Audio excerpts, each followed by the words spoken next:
Eu preciso que você abra a sua Bíblia, por favor. No livro de Josué, no capítulo 1, no verso 1, nós vamos olhar hoje no exemplo da vida deste homem, que força e coragem é o que Deus pediu de Josué.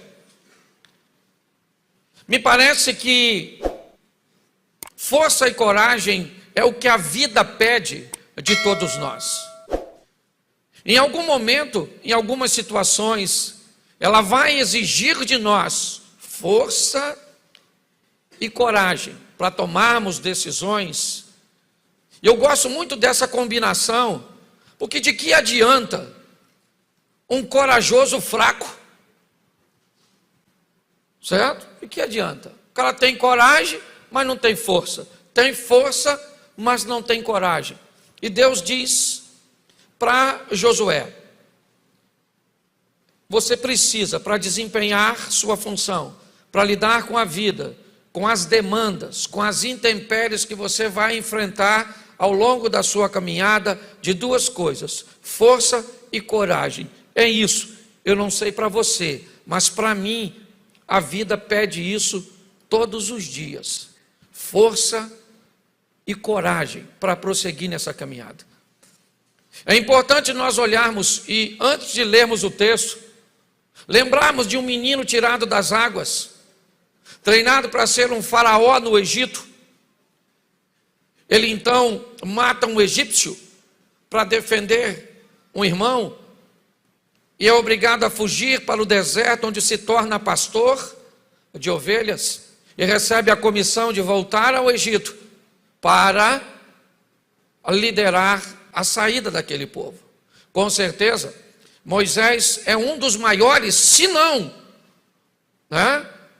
o maior líder que a Bíblia nos mostra como exemplo. Mas pastor, o senhor disse que vai falar de Josué e está falando de Moisés? É exatamente isso. Eu quero que vocês entendam em que ambiente esse moço foi treinado,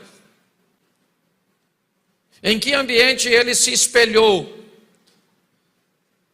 É importante olharmos e reconhecermos que no primeiro livro dos Reis, no capítulo 2, no verso 2, Davi chama seu filho Salomão e diz: Salomão, eu vou pelo caminho de todos os homens, ou vou pelo caminho da vida.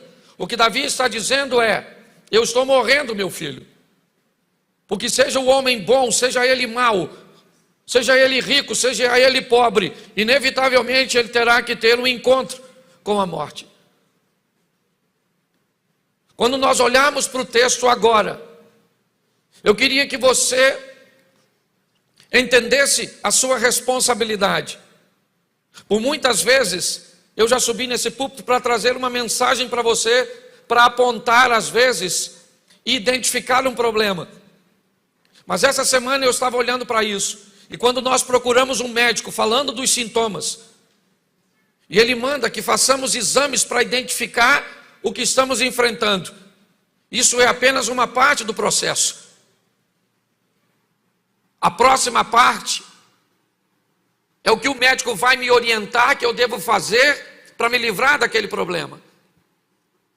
Hoje eu quero conversar com vocês, porque assim como uma universidade, um colégio, é reconhecido pelas notas de seus alunos, pelo desempenho e pela performance que aqueles alunos conseguem desempenhar nas provas, nos concursos públicos, eu acredito também que uma igreja pode ser vista pelo comportamento, pela performance de seus membros. Oferecer a vocês a oportunidade, não apenas de apontar um problema, de apontar um comportamento, mas dar uma direção, estabelecer, uma rota onde você consiga alcançar os propósitos para vencer. É muito importante.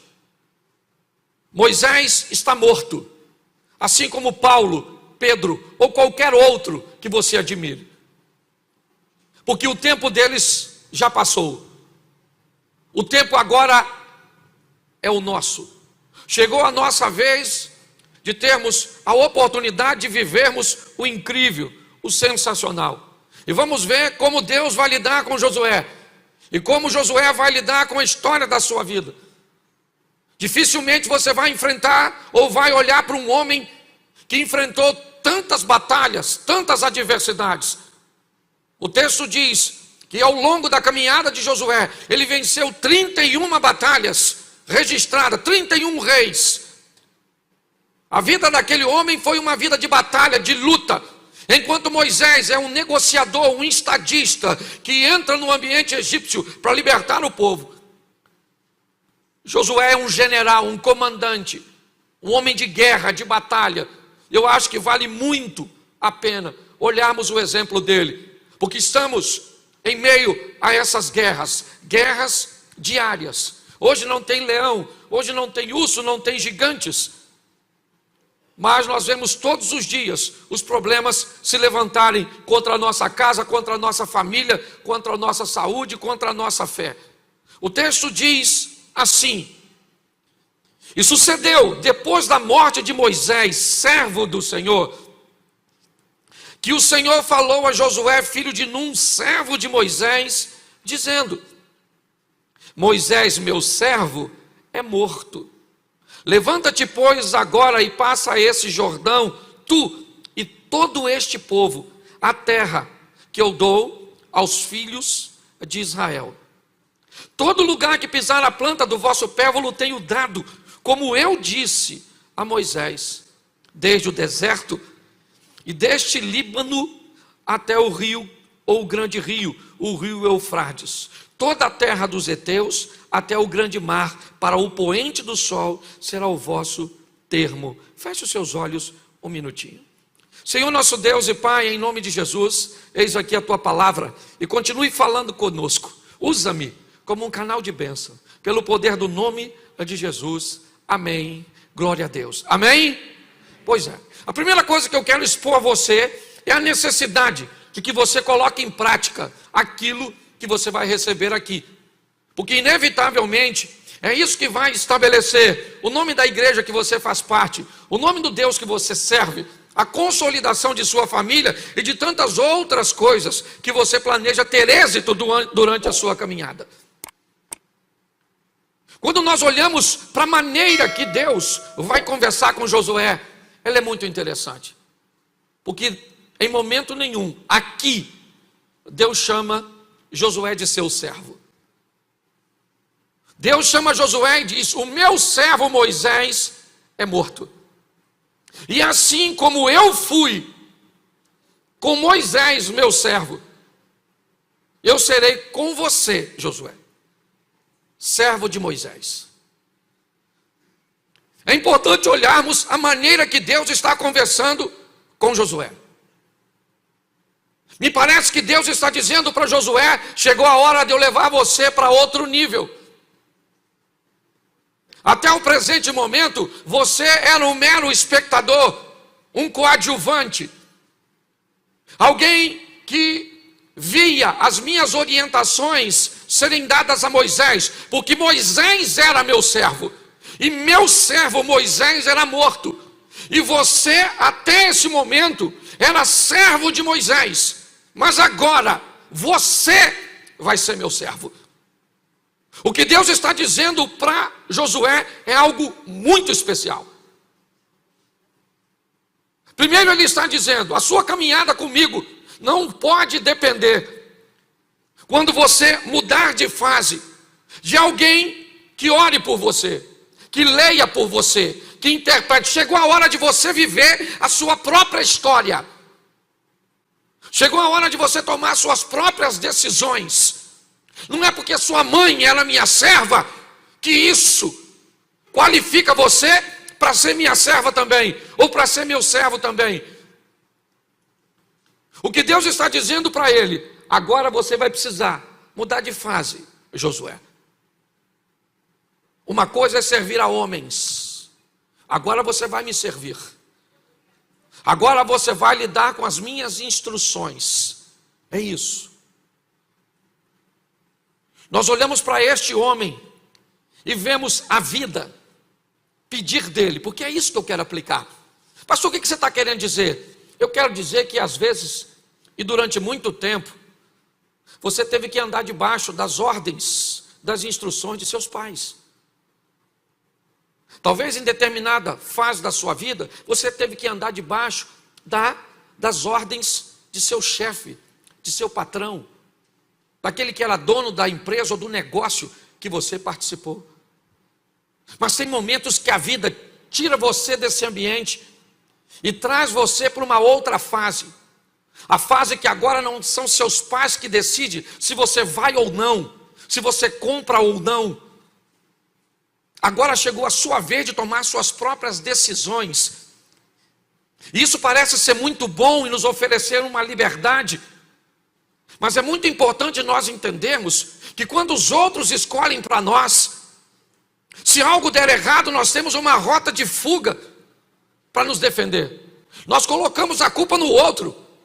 Mas quando chega a minha vez de tomar as decisões, se alguma coisa sair errado, eu sou totalmente responsável. E a vida está chamando Josué e dizendo para ele: chegou a sua hora, camarada. Chegou a sua hora de arcar com suas responsabilidades, de ser responsável por suas escolhas, de entender que você escolhe o que fala para sua esposa, você que escolhe que maneira você vai treinar seu filho, que maneira você vai gastar seu dinheiro, quantas vezes você vai resolver vir ao culto, o que você compra, o que você não compra.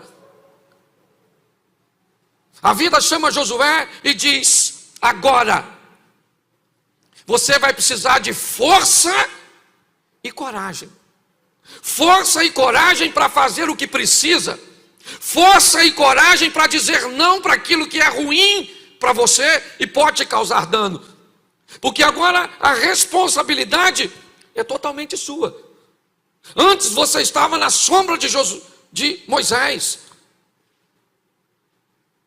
Quem decidiu quem ia espiar foi Moisés, e você foi um dos espias.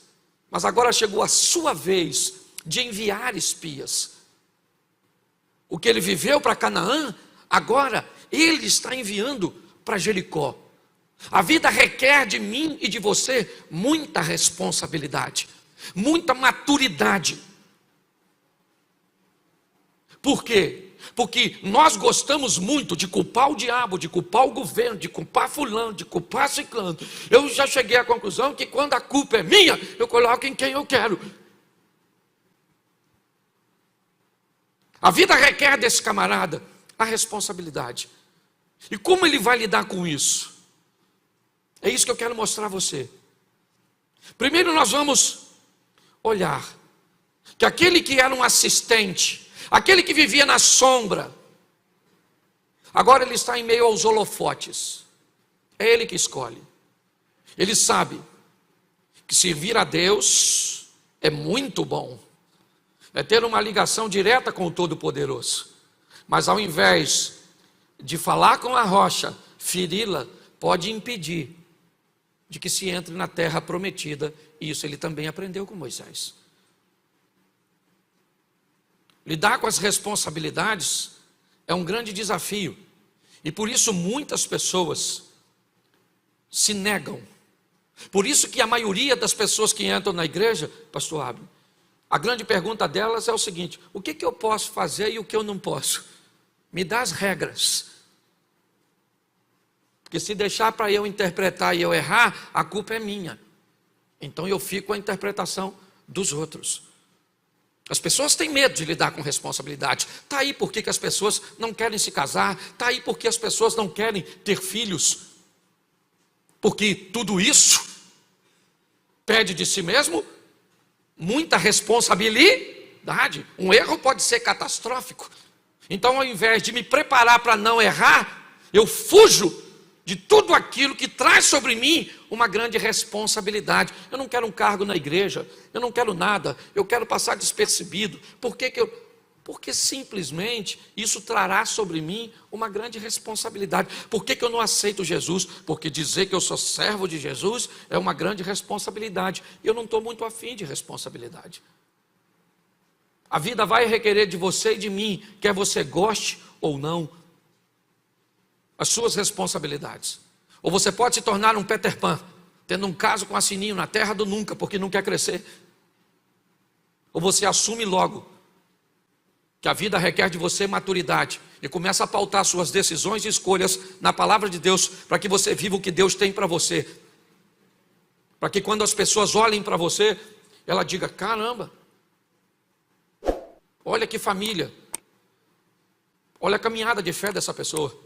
É muito engraçado, às vezes nós olhamos e dizemos: não olha para mim porque eu sou falho, olha para Jesus. Eu nunca vi Jesus. O apóstolo Paulo diz: olha para mim e sede meus imitadores como eu sou de Cristo.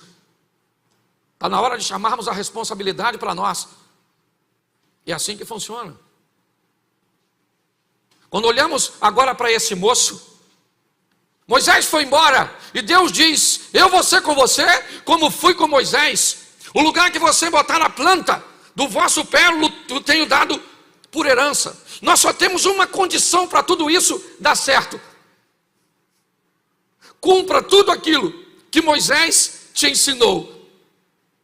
Receba todas as instruções e as pratique, que nosso relacionamento vai ser muito bom. Tenha o cuidado de fazer conforme tudo quanto Moisés lhe ensinou. E nós vamos nos dar muito bem, porque agora a escolha é do Josué. E preste atenção, o povo está desconfiado. Até o presente momento, Moisés é o líder. O primeiro líder que eles têm, depois do faraó do Egito. E agora Moisés é morto. E Josué sai da sombra. E agora seu rosto aparece. Todo mundo está desconfiado. Nós temos um caminho a percorrer. Estamos num ambiente inóspito, inadequado. Como é que vai ser isso? Está todo mundo de olho no Josué. Querem saber quais serão seus resultados? Querem saber se Deus é com ele como foi com Moisés? Está todo mundo olhando para esse indivíduo e o avaliando, vendo se ele vai ter condições. Coloca o verso 17 aqui para ficar mais claro para todos. Põe para mim. É João que está aí? Isso.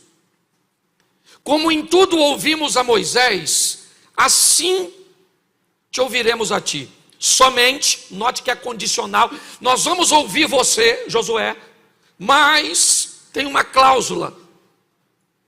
Nós vamos te ouvir tão somente que o Senhor teu Deus seja contigo, como ele foi com Moisés. Verso 18: todo homem que for rebelde à tua boca e não ouvir as tuas palavras em tudo quanto lhe mandares, morrerá. Somente, ou tão somente, esforça-te e tem de bom ânimo. O povo está dizendo para Josué: nós estamos de olho em você, irmãozinho. A partir de hoje você chegou a sua vez de viver a sua história, beleza.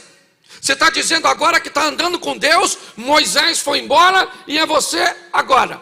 Então vou logo te avisando que nós vamos te obedecer, e quem não te obedecer, morre. Mas o texto deixa nas entrelinhas que se Deus não for com ele, se ele for um líder que não convém e coloque o povo em perigo, ele morre. Olhe bem, a postura agora é dizer: está todo mundo de olho em você, Josué. E essa é uma responsabilidade que nós não queremos. Arcar com a responsabilidade, minha esposa está me avaliando o dia inteiro, meus filhos estão me avaliando, meus vizinhos estão me avaliando, meus funcionários estão me avaliando, os membros da igreja estão me avaliando, está todo mundo me avaliando. As pessoas que me seguem na internet estão me avaliando, porque a Bíblia diz que nós estamos debaixo de uma grande nuvem de testemunhas. Se você acha que a sua vida é simplesmente sua, você não sabe nada sobre o Evangelho. Segundo o Evangelho, você é luz e você é sal. Nossa vida está totalmente entrelaçada com a vida dos outros. Mas exige de nós agora alto nível de responsabilidade, força e coragem para tomar decisões, sejam elas favoráveis a mim ou desfavoráveis a mim. Muitas vezes está todo mundo olhando para Josué, querem saber como é que funciona agora. Será que Deus é com ele? E agora ele vai começar a ter as suas próprias experiências. Nós nunca vivemos num ambiente tão hostil como o atual. O tempo inteiro estão tentando minar a nossa fé. O tempo inteiro estamos vivendo escândalos de pessoas que professam a nossa fé e são famosas. Pastores presos, envolvidos em homicídios, envolvidos em violência domésticas, envolvidos em fraudes. O que é tudo isso? Isso é um ambiente que tem o propósito de apagar a nossa fé. Quem vive de experiências dos outros não vai muito longe. Por que é importante sair desse ambiente de coadjuvante e protagonizar no palco da vida minhas próprias histórias? Porque quanto a fatos não há argumento. Quando eu começo a ter minhas próprias experiências com Jesus, com a minha fé, não adianta ninguém falar contra o meu Deus. Porque meu relacionamento com Deus não é teórico, ele é prático. É assim que funciona. Esse cara agora vai viver suas próprias experiências. A primeira, ele tem uma nação para atravessar o Jordão. E Deus diz para ele: instrua os sacerdotes a pegar a arca da aliança, caminhem em direção ao Jordão, e assim que os sacerdotes tocarem as águas, elas vão parar. As águas de cima vão parar de correr do Jordão e o povo vai atravessar. E Josué vai viver a sua primeira grande vitória. Está todo mundo de olho nele, vamos atravessar o Jordão. E como é que nós vamos atravessar? Mulheres, crianças, gados, tudo isso. Ele diz: fique tranquilo, porque Deus vai abrir o Jordão. E está todo mundo olhando. Você não gosta que todo mundo olhe para você, que te avalie, que olhe para a roupa que você está usando, as frases que você está postando, a sua postura, culto ou extraculto, como você trata a sua esposa? Ninguém fala com você, mas está todo mundo vendo. Essa é a grande verdade. Está todo mundo olhando para todos nós, nos avaliando o tempo inteiro, para ver se condiz a nossa vida com aquilo que professamos. Esse cara agora vai mostrar para aquele povo, ou melhor, Deus vai mostrar para o povo que é com ele. Capítulo 3, verso 7. Coloca aí, 3, 7. E o Senhor disse a Josué: este dia começarei a engrandecer-te perante os olhos de todo Israel, para que saibam que assim como eu fui com Moisés, eu serei contigo. Deus está dizendo: eles não querem ver se eu sou na sua vida? É isso? Mas pastor, querido, o Moisés já partiu, o tempo dele passou. O que ele me serve hoje é de inspiração. Eu não gosto de ficar contando testemunho na igreja. Eu não gosto. O meu, prefiro contar o dos outros. Mas eu posso falar uma coisa para vocês. Com certeza eu vivo coisas que poucas pessoas vivem. Porque eu aprendi a fazer coisas que poucas pessoas fazem. Eu aprendi que testemunhos podem edificar, mas também podem escandalizar. E eu posso dizer para vocês, eu tenho visto o sobrenatural, o incrível, o extraordinário de Deus acontecer. Sabe por quê? Porque eu creio. E porque eu aprendi, porque nós estamos no meio da parceria, a ser um parceiro nesse ambiente. Porque é isso que Deus está chamando Josué. Deus poderia dizer: Josué, sai daí e eu vou fazer tudo por você. Não, não, você precisa de força e coragem, você precisa de posicionamento. Esse camarada, agora, ele vai viver a sua primeira grande vitória. Josué vai aprender que a vida com Deus e que o relacionamento com Deus, ele é feito de vitórias, de momentos bons. Ele chega do outro lado, né, e o povo está olhando para ele. O Rio Jordão parou para o povo passar. Realmente os resultados são positivos. E ele vai para a próxima fase. O povo continua de olho, está todo mundo observando. E agora ele vai enfrentar Jericó. Acredito que todos conhecem. A motivação de chegar em Jericó após ter passado o Jordão. Ele enviou espias. A estrutura está toda montada.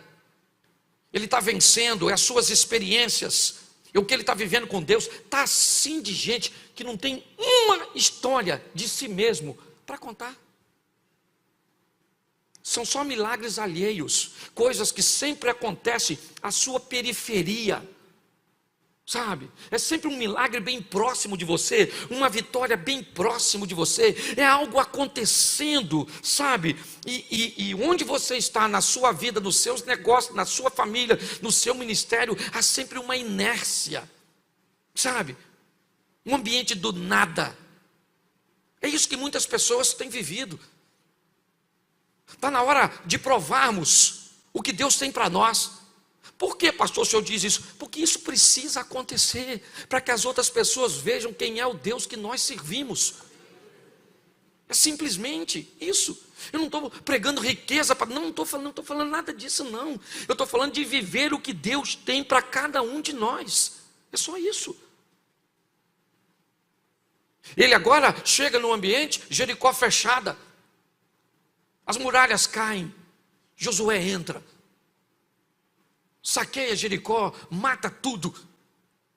E agora é a sua segunda vitória. Ele está provando o extraordinário, o sensacional, o incrível.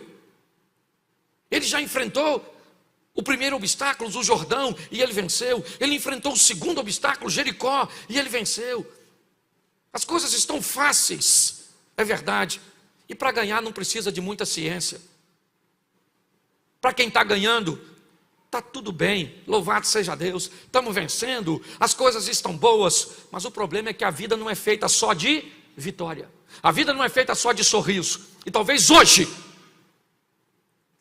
você, ainda que o ambiente de vitória não seja sempre favorável, porque em muitos ambientes de vitória, pessoas persuadiram seu coração e acabaram se destruindo, é da derrota que eu quero te falar. Por quê, pastor? Porque o povo está perdendo mais do que está ganhando. A grande verdade é essa. Hoje, no geral, o povo está perdendo mais do que está ganhando. As dores têm se intensificado. Tem pessoas que praticamente não têm uma vida, parece que vivem uma saga.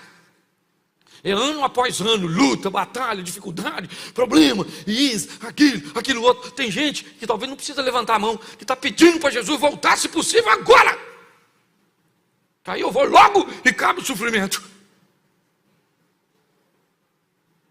A vida é feita de alegria, é verdade, mas presta atenção nesse cara agora. Ele sai do cenário e agora está lá nos holofotes. Deus é com ele. As promessas estão lá. O lugar que colocar a planta do vosso pé, vos tenho dado como herança. Como fui com Moisés, serei contigo. O Jordão abriu, as muralhas de Jericó caíram. Mas vamos embora, porque cada dia traz consigo uma batalha. Cada mudança de fase traz consigo suas demandas. E agora o que ele tem? Ai, uma cidade pequena. Não oferece muita resistência. O povo está todo firmado, acabaram de vencer Jericó, os despojos de valores foram levados para o tesouro do Senhor. A notícia está percorrendo, o povo tem um grande líder, apesar da saída de Moisés. Josué está lá, está dando conta do recado. O Jordão abriu, Jericó caiu, então vamos embora. Mas agora diante de Ai. Capítulo 7, verso 5. 5. E os homens de Ai feriram deles alguns 36. Seguiram-nos desde a porta até Sebarim e feriram-nos na descida. E o coração do povo se derreteu e se tornou como água. Presta atenção que o cara que estava ganhando agora que vai perder. Primeira derrota do Josué. E uma derrota feia. Feia. Ridícula, para dizer a verdade. Ele perde uma batalha que não tinha como perder. Estava tudo ganho. Ele manda espias como sempre. Os espias trazem a notícia: Josué, não mande todo o povo. O arraial é pequeno, a resistência é praticamente nenhuma. Mande uns 2 ou 3 mil soldados e eles resolvem os problemas. E Josué então faz conforme os conselhos, segue o padrão. A sabedoria está na multidão de conselhos. Ele não toma decisão sozinho, mas ele vai aprender agora, na sua terceira batalha, que ele só vence e só faz o que faz por uma questão muito simples: porque Deus é com ele. Na batalha contra Ai ele perde. Ele volta e começa a dizer para Deus: primeira batalha, o cara está ganhando. Basta perder na primeira vez. Senhor, podia ter nos deixado do outro lado. Por que o Senhor nos trouxe para cá? E agora as nações vizinhas vão dizer o quê? Vão fazer uma coalizão, vão vir contra nós, igualzinho a nós. Basta uma perda, algo sair como não planejamos. Basta um sentimento que já fizemos algum tipo de esforço e não conseguimos superar e pronto. Na mensagem de hoje eu preciso que você entenda uma coisa. Você não precisa de muita força nem muita coragem para gerenciar a vitória, mas vai precisar de muita para vencer as dores, as perdas e as crises. Agora esse camarada enfrenta sua primeira derrota. Ela é dura, ela é humilhante, sabe? Ele perde para um lugarejo fraquíssimo. Mas ele aprende e me ensina nesta passagem que a vida também é feita de derrotas. Mas o que eu quero ver com você nesses 15 minutos é o que esse cara faz quando ele perde. É isso que eu peguei para aplicar na minha vida. Ele perdeu a batalha, perdeu, mas ele estava ganhando até ontem, mas hoje não está. E ele descobre que a vida também é feita de dores, de perdas, de crises e de problemas. Mas o que eu faço quando eu perco? Que quando eu ganho eu sei o que eu faço. É só fazer uma festinha, uma celebração, é só comemorar que eu estou ganhando. Mas e aí, mano? E quando você tem uma briga no casamento daquelas feias? E quando você tem uma conta daquela impagável? E quando você tem uma doença daquela incurável? E quando você tem um desânimo na fé, daquele jeito que parece que o pecado se instaurou na sua vida? Como é que eu procedo no momento de adversidade? Eu acho que vale a pena usar o exemplo desse moço. Capítulo 7, verso 6, diz assim: Então Josué rasgou as suas vestes, se prostrou em terra sobre o seu rosto perante a arca do Senhor até a tarde. Ele e os anciãos de Israel deitaram pó sobre as suas cabeças, né? E Josué disse: Senhor, por que com efeito fizeste passar este povo o Jordão? Preste atenção. A primeira coisa que Josué faz é ir falar com Deus. E a primeira coisa que ele quer saber é o seguinte: por que é que eu estou vivendo tudo isso? Por que é? Por que é que eu estou endividado? Por que é que meus filhos estão desse jeito? Por que é que a minha fé está desse jeito? Por que é que o meu casamento está desse jeito? Por que os meus negócios estão desse jeito? Eu preciso saber o motivo. O que me levou a estar onde eu estou. Se eu quero sair de uma situação, a primeira coisa que eu tenho que saber é o que me levou para lá.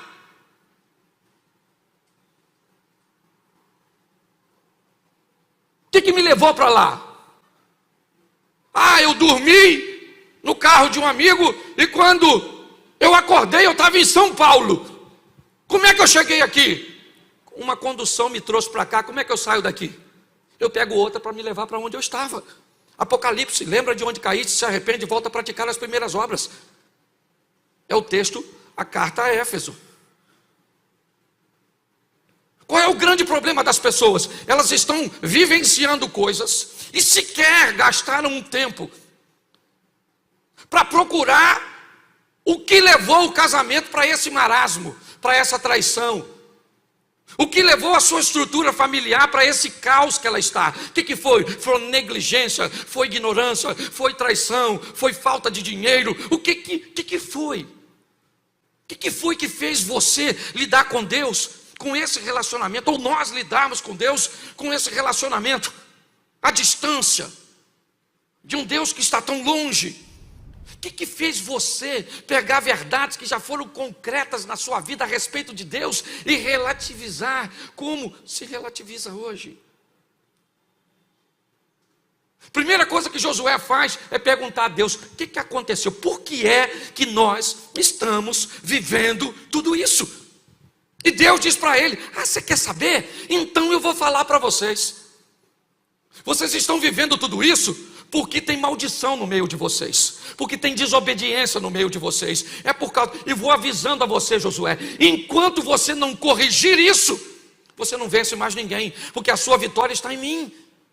Se nós queremos mudar de vida, gente, em qualquer área que seja, nós precisamos de uma coisa: colocar Deus em primeiro lugar. Mas sabe qual é o problema? É que às vezes eu não quero ver, eu não quero saber o motivo. Aliás, às vezes eu já sei. Eu finjo que não sei, porque aceitar que eu estou nessa situação por minha culpa é tão doloroso que eu digo que eu não sei porque que o meu casamento está assim, eu não sei porque que meus filhos me desobedecem, eu não sei porque minha pressão está alta, eu não sei porque eu não consigo ler a Bíblia, eu não sei de nada.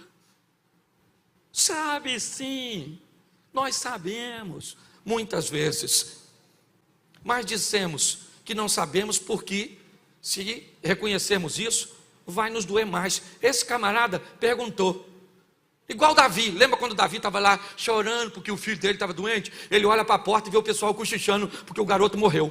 Ninguém quer falar para Davi que o garoto morreu, porque Davi é brabo para caramba. O cara que contou que Jonatas morreu, alguém vai contar? Ficou um olhando para o outro, o menino dele morreu, né? Quem fala para ele? Falou: eu falo não. Davi levantou a cabeça e perguntou para os homens que estavam na porta assim: meu filho morreu, é isso? Os homens disseram: já que o senhor perguntou, morreu. Mas só falando porque o senhor perguntou. A última coisa que ele gostaria de ouvir é morreu, mas ele não teve medo de perguntar. Você tem um problema? Está enfrentando um? Não tenha medo dele. Deus é contigo. A vara e o cajado do Senhor está do teu lado. Agora não faz vista grossa para seu problema não, porque ele vai se potencializar e vai destruir suas finanças, seus negócios, sua família e sua fé. Primeiro passo desse cara é o seguinte: eu estava ganhando até ontem, hoje eu não estou. E por que é que eu não estou? Porque tem um problema. E tem gente que é habilidoso para identificar o problema. 7:25, coloca aí. Capítulo 7, verso 25. Oi? Acharam que era a hora? E disse Josué: por que nos turbaste? O Senhor te turbará a ti neste dia. E todo Israel, repita comigo, o apedrejou. O apedrejou. E agora diz assim: e os queimaram a fogo, e os apedrejaram com pedras. Escute só. Ele descobriu que sabe o que levou eles para lá? Um tal de Acã, um maluco lá que, depois você lê que eu não sou obrigado a ler tudo. Ele apanhou os troços escondidos e escondeu embaixo da tenda. E agora Josué já sabe onde está. E eu acho o maior barato quando alguém me diz assim: pastor, eu sei que eu estou errado. É lindo. Ah, é lindo que você já sabe. A minha pergunta é: você vai consertar? Não, pastor, porque eu não consigo. Então continua vindo no culto, para ver se uma hora você consegue.